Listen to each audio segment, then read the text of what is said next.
Welcome to the 1050 session entitled Evidence-Based Suicide-Specific Brief Interventions and Psychological Treatments. I'm Michael Handwerk. I'm a clinical psychologist and director of psychological services at Streamwood Behavioral Healthcare Systems near Chicago, Illinois. It is my pleasure and honor to introduce today's presenter, Dr. David Jobes. Dr. Jobes is a professor and associate director of clinical training at Catholic University of America.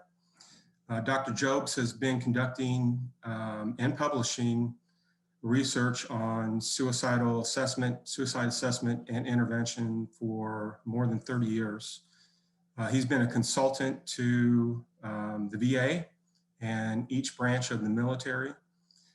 At Catholic University, he is the director of the Suicide Prevention Lab, where he continues to conduct research on clinical risk assessment, intervention, and therapy. Throughout the session, if you have questions, please type them into the question and answer session or the question and answer tab, and we will try to get to as many as possible at the end. Dr. Jobes is having a little bit of technical difficulty right now, so it may be just a slight delay in getting his presentation up and running, and he actually may have to join via phone. So please bear with us while we deal with all of that.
Hi, this is Dave Jobes.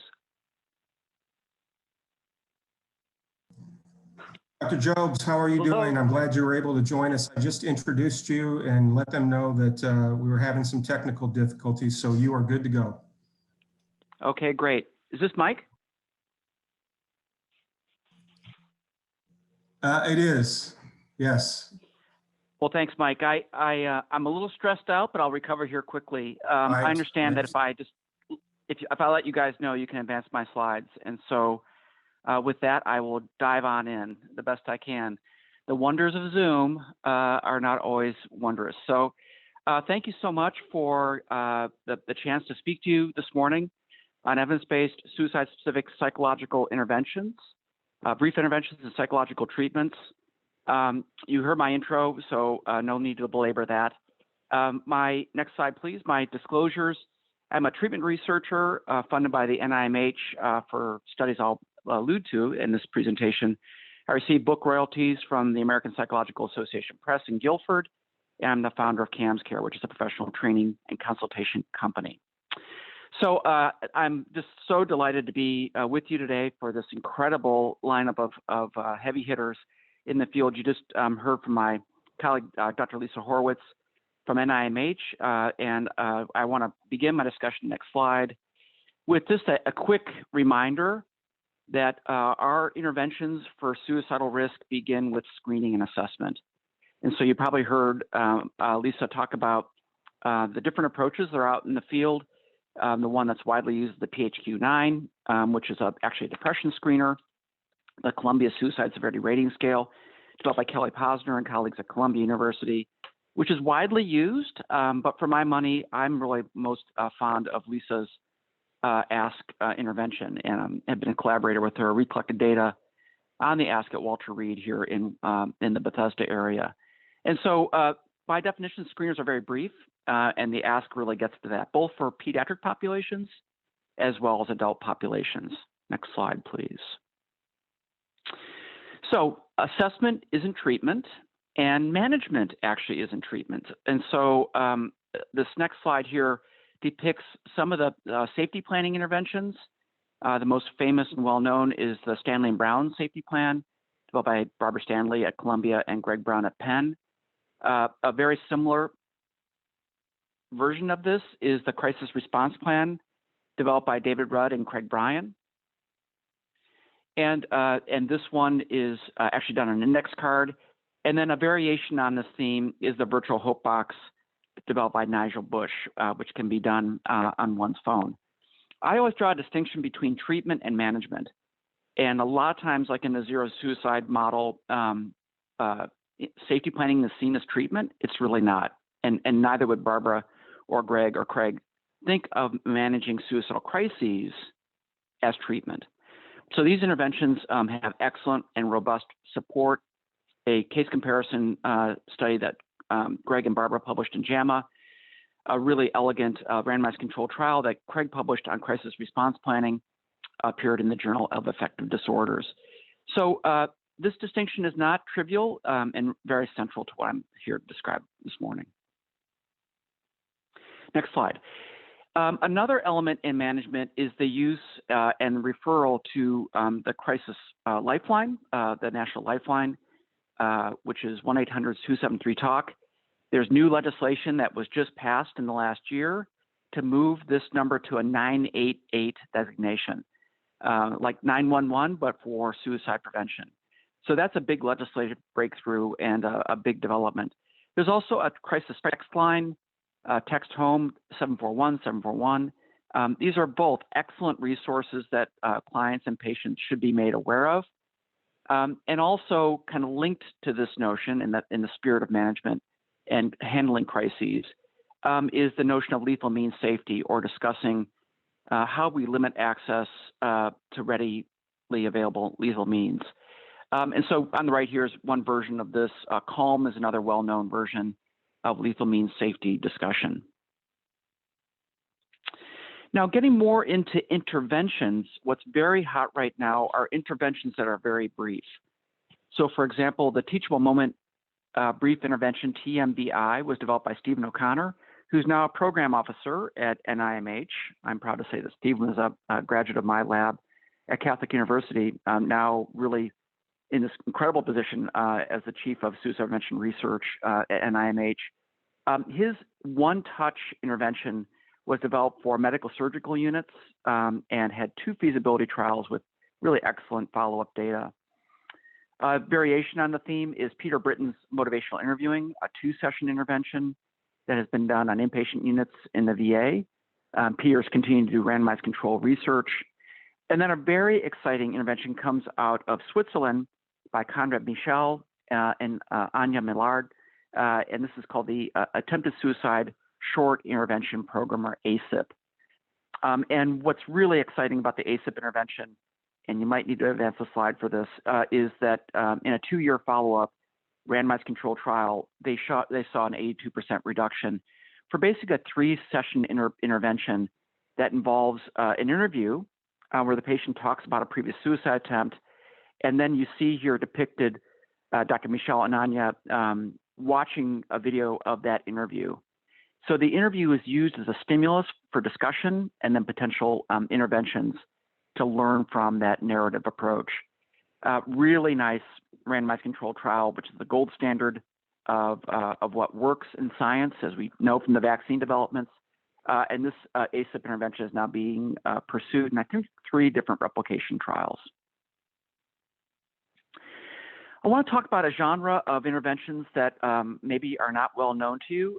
Some of this might be in motion, so we might, Michael, have to advance a bit. This is the Motto Caring Letter study, very famous study that was published some years ago, where this psychiatrist, Jerome Motto, out in the Bay Area, developed an intervention where a simple note, "Dear Mr. Smith, it's been some time since you were here in the hospital. I hope things are going well for you. If you wish to drop us a note, we'd be glad to hear from you," signed by their attending. This was sent out on a 4-month interval for 5 years in this randomized trial of depressed and suicidal patients coming out of psychiatric care. Half of the sample received this caring letter every 4 months for 5 years. The other half was left alone. And what you see here on the right is a figure of the impact of the intervention on completed suicides. So I've circled the lowest line, which is the line of the patients that got the caring letter. The next line up with the squares is the control group that didn't get the caring letter.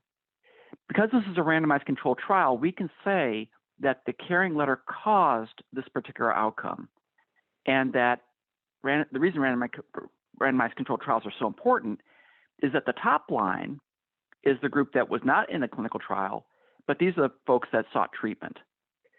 So if you're like me, I don't want to say that treatment causes completed suicides, but we can't say that from this research. What we can say is that the two lower lines that were in the RCT shows the impact of this simple letter. So it's really exciting research. Next slide, please. And you have to probably advance through a couple of these. The idea here is that this finding of caring contact, this follow-up outreach work, has been replicated in caring letters and postcards and phone calls. I have 2 comical pictures of my dogs here, just as a reminder that when I take our dogs into the vet for a procedure, we get a call the next day asking how they're doing. We should be doing this for humans reliably and regularly to check on how they're doing after they make mental health care contact. So we have replicated support for this caring contact intervention. Next slide, please. This is a slide that depicts a peer-based support that's on the internet with 3 different examples of a lived experience perspective. These are individuals who have been suicidal, who are now providing resources online to these platforms. The first is Ursula Whiteside's Now Matters Now. Ursula is a protege of Marsha Linehan and has DBT skills through her web-based intervention. These are free of charge, and people can go and seek self-help. The second here is Desiree Stages lived through this, and that is a depiction of different suicidal people telling their stories and their survival. The third here is DeQuincy Lazine, who's a clinical psychologist with the Lived Experience Academy. So these are like a new genre of interventions that are available to all on a website where they don't have to see a mental health professional, and the resources are available to the consumer for free. Next slide, please. And I suspect a couple advances as well. An idea that's been brewing for me for the last 25 years has been this idea that not all suicidal outcomes are the same. This was a paper that was published a number of years ago where I proposed this idea that there are going to be a day where we have reliably identifiable treatment outcomes for different kinds of suicidal people, and that we would then have treatments that would match the different kinds of suicidal people that are out in the world. And so this paper that was published a number of years ago almost rejected because I was so emphatic that this idea of prescriptive treatment, that we could match different treatments to different kinds of suicidal people, one reviewer called it a pipe dream. And what's really exciting is all these years later, it's not a pipe dream. This is actually a potential reality for us in the present day, and I'll describe that as we go. So this idea here of reliably identifying different suicidal states.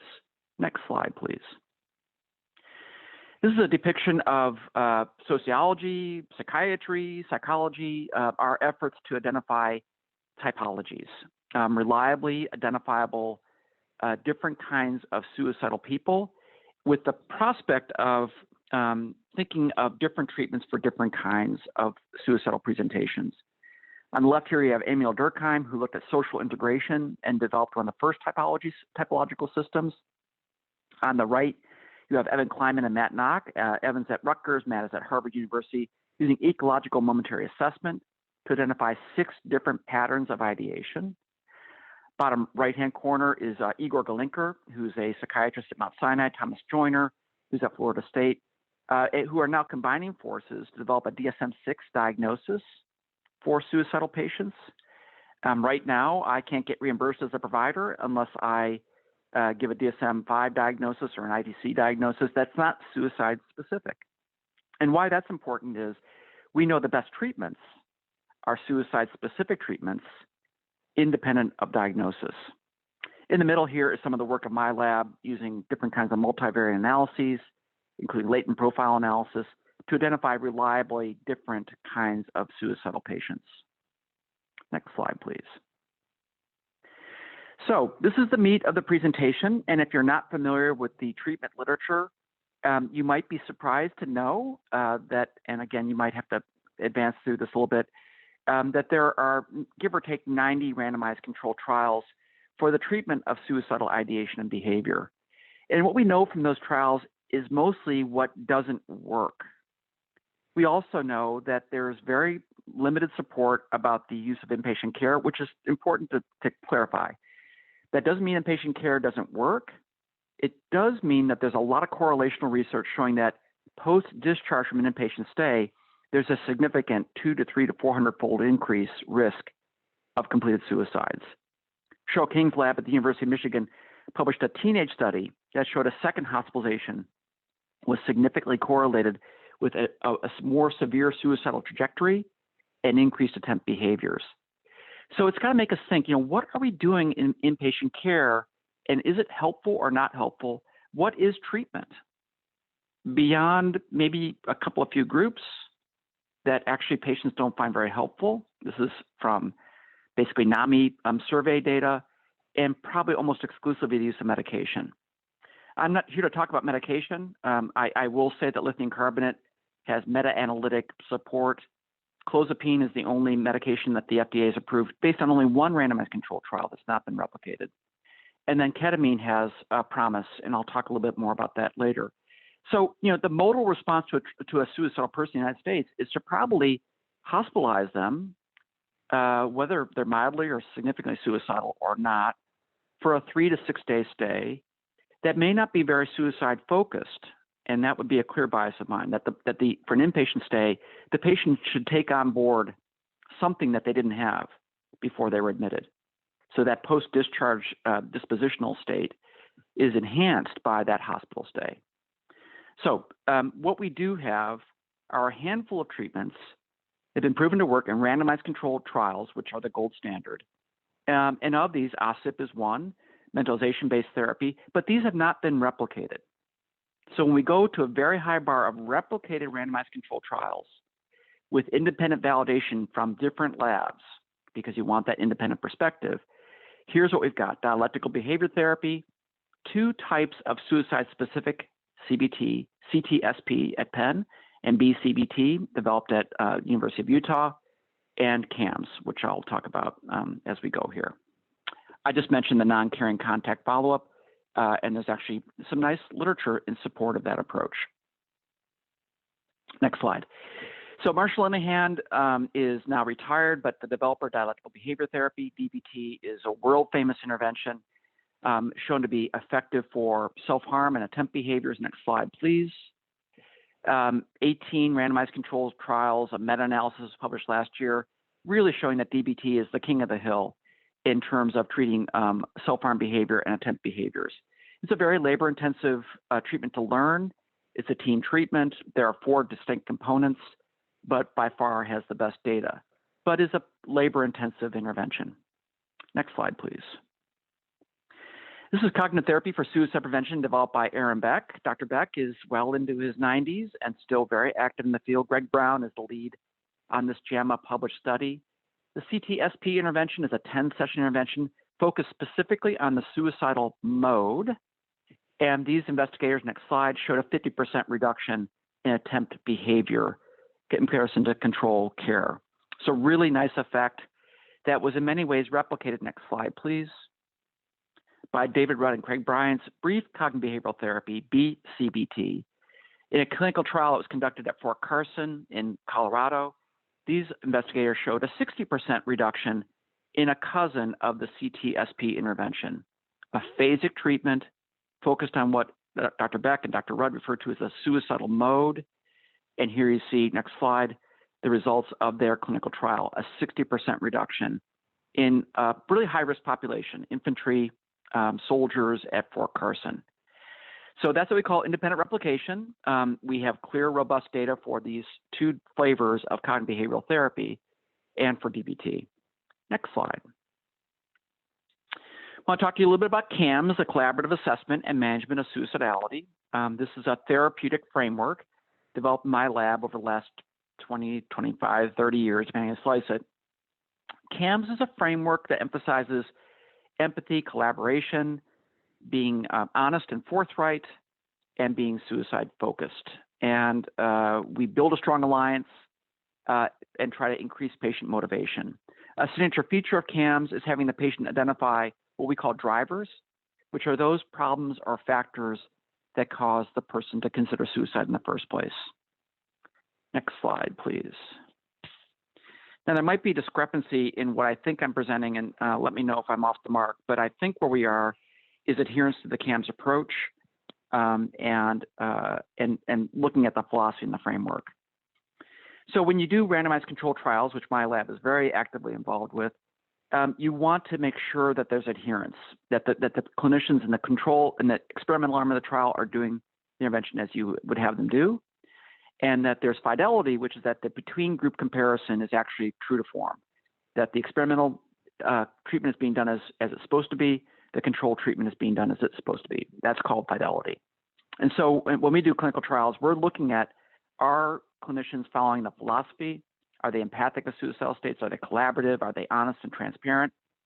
And do they follow the framework? And the framework, next slide, please, should be a picture of the SSF and companion pictures here of an example of using the CAMS approach with a suicidal soldier. So what you see here, if you got the right slide, is the SSF is a multi-purpose assessment, treatment planning, and tracking tool. These pages on the top are the first session version of this. Some of this is filled out in the patient's own hand. Others, the rest of it is basically filled out by the clinician. And this collaborative assessment is, we know from meta-analysis, is therapeutic. We know from the clinical trials I'll describe to you that this is a powerful intervention that patients really like and prefer to treatment as usual. This third document here is our stabilization plan, which is central to the treatment plan. And the treatment plan identifies problem drivers, the two issues that make the patient consider suicide. The last page in this top row is what we call our HIPAA page, mental status, judgment about overall risk in your case notes.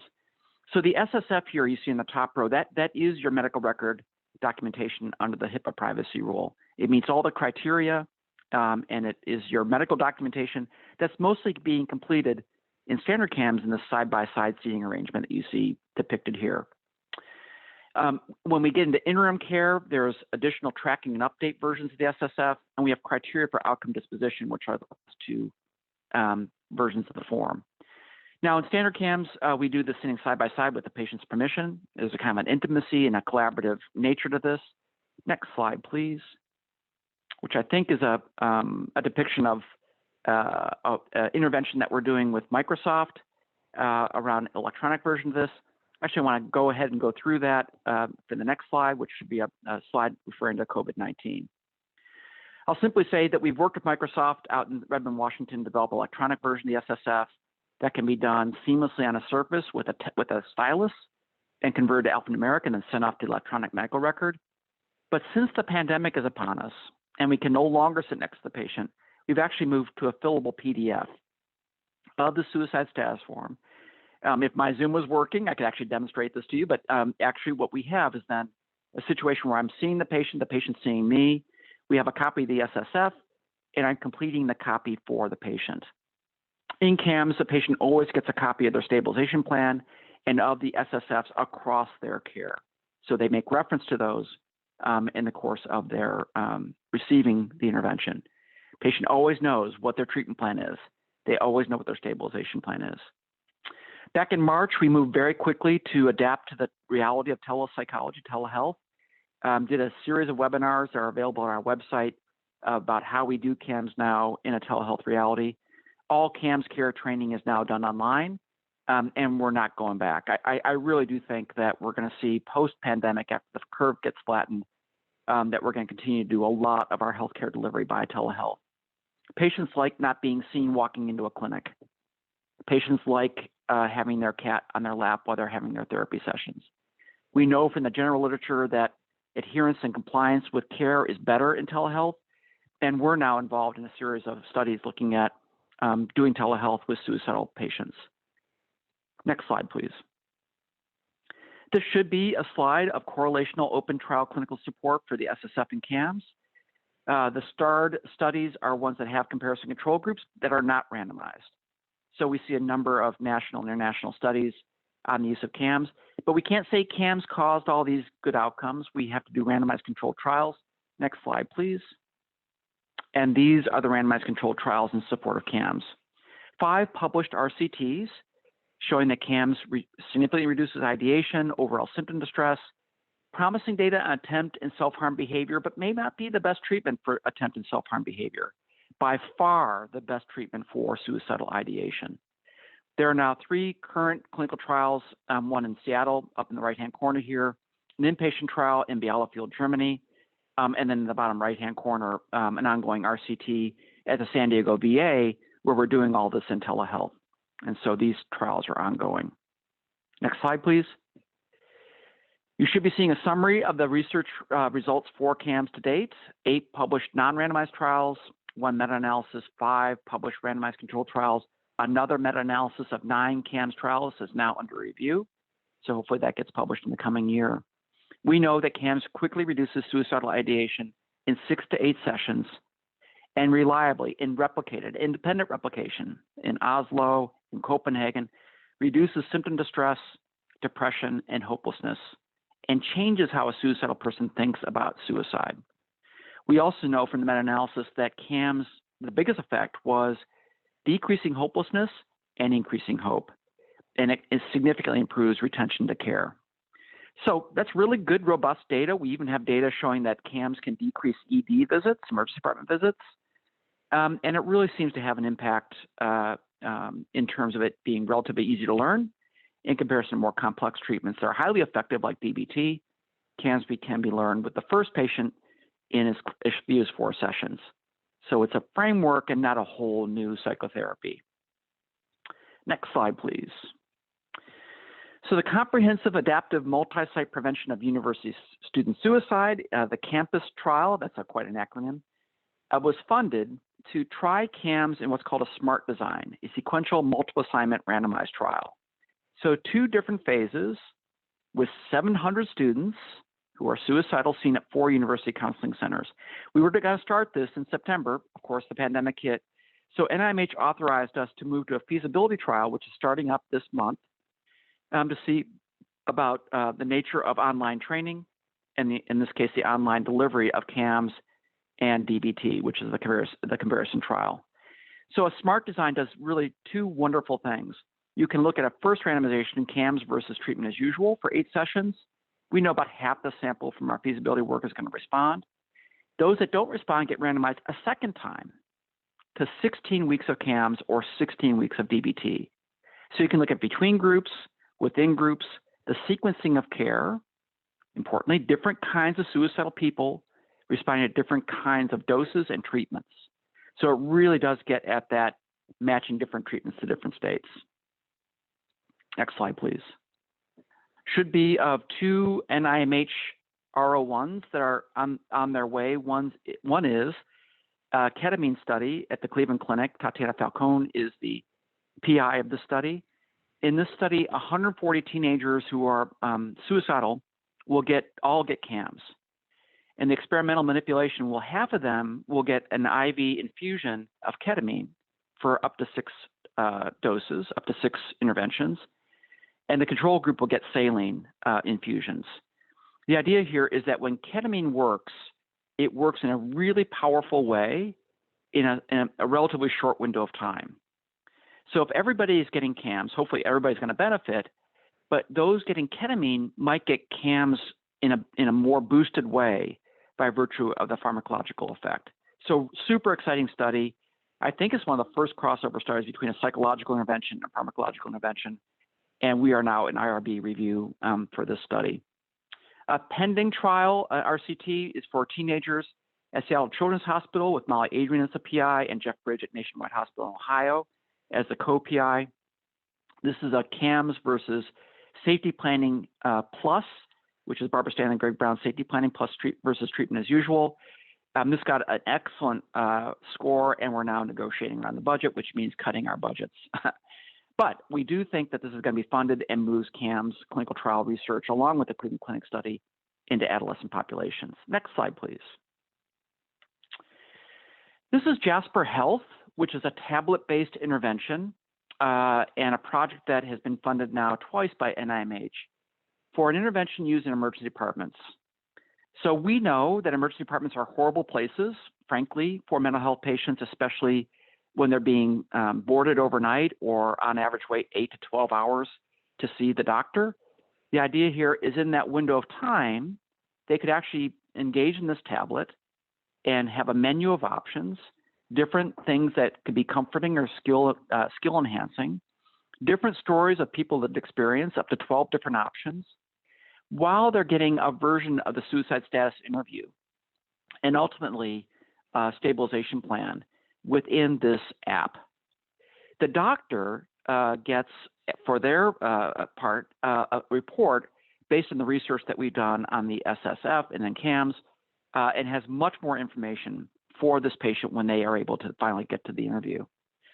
All of the patient's favorites can be downloaded to their smartphone, and they can take a version of this, what we call Jasper at home. We're in the middle of a clinical trial that got booted out because of COVID. We're now developing Jasper at home, and NIMH has modified the clinical trial to be able to use this on an outpatient basis. So more to come on Jasper. Super cool. Patients love it. Our preliminary data is incredibly robust. No adverse events, and everybody benefiting from this multi-purposed intervention. Next slide, please.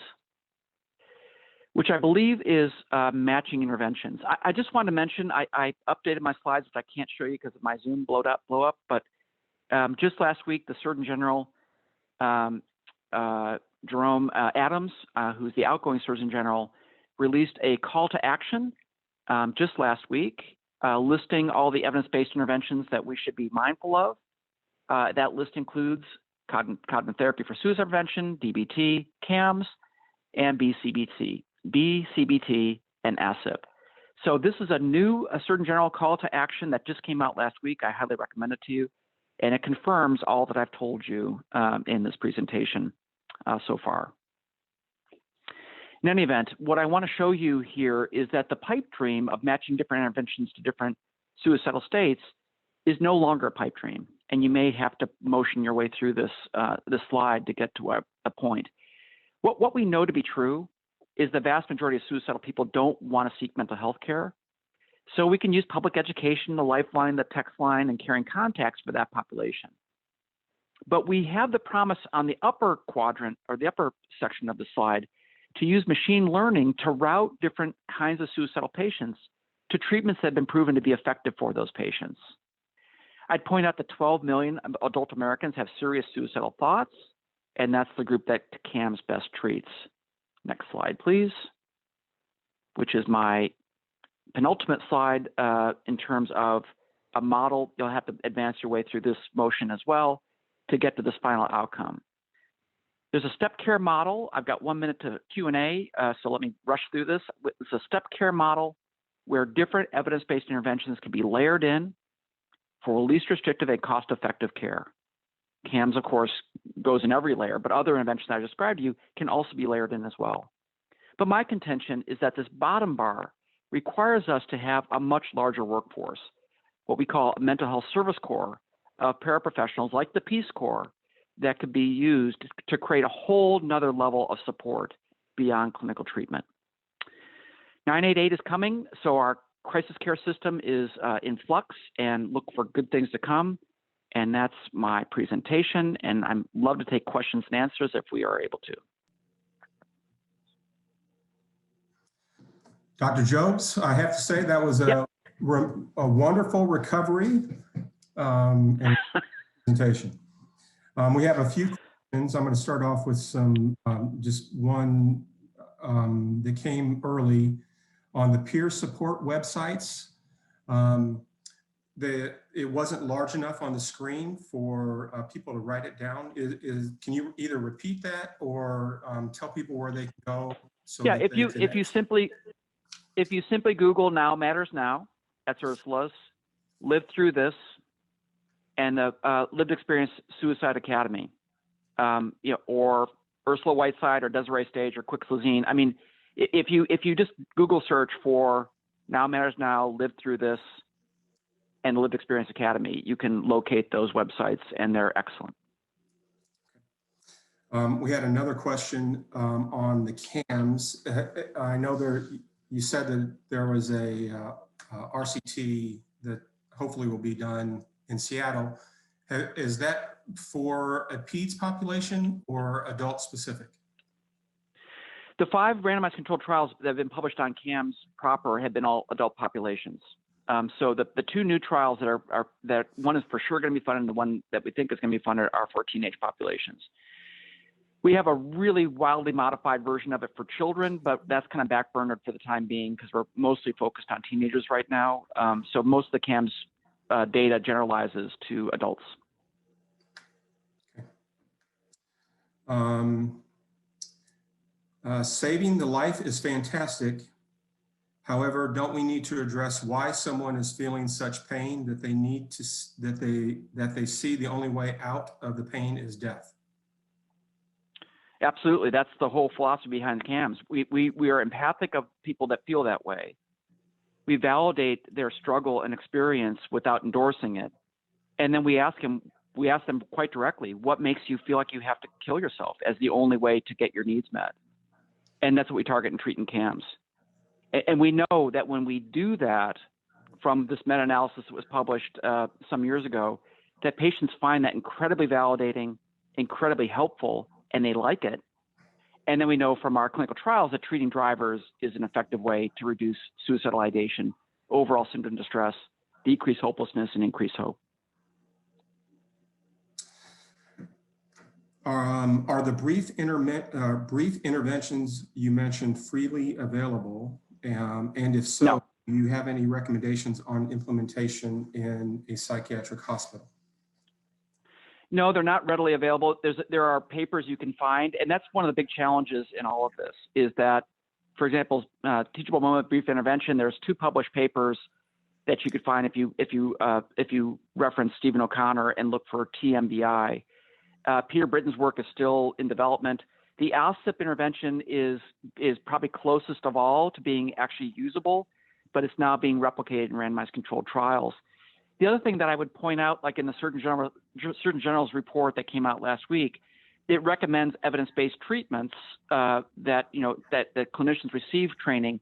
The only 2 that you can actually get training in are interventions that have businesses connected to them. And so I don't talk about this because of the conflict, but DBT is world famous because of behavioral technology, which is the training company that was developed by Marsha Linehan when she realized that she couldn't train people around the world. CAMSCare is the business that develops, that trains and teaches clinicians how to use the CAMS intervention. I don't talk about that because it's a conflict of interest. That's why I announced it in my first slide. But those are the only 2 interventions that you can actually get trained in. So that's a big challenge. The treatment researchers like Greg Brown and David Rudd and Craig Bryant, amazing people, good friends, but they don't want to build businesses to sell, make available training so people can learn effective interventions. And just reading their books is not going to do it. So that's a big challenge for our field, is that we know that suicide-specific interventions work better, for example, than treating disorders, which has no real evidence of having an impact on ideation or behavior. Treatments that focus on ideation and behavior are the ones that are effective, independent of diagnosis. But getting those treatments is tricky, and right now DBT and CAMS are the only ones that have businesses that support the adherent training.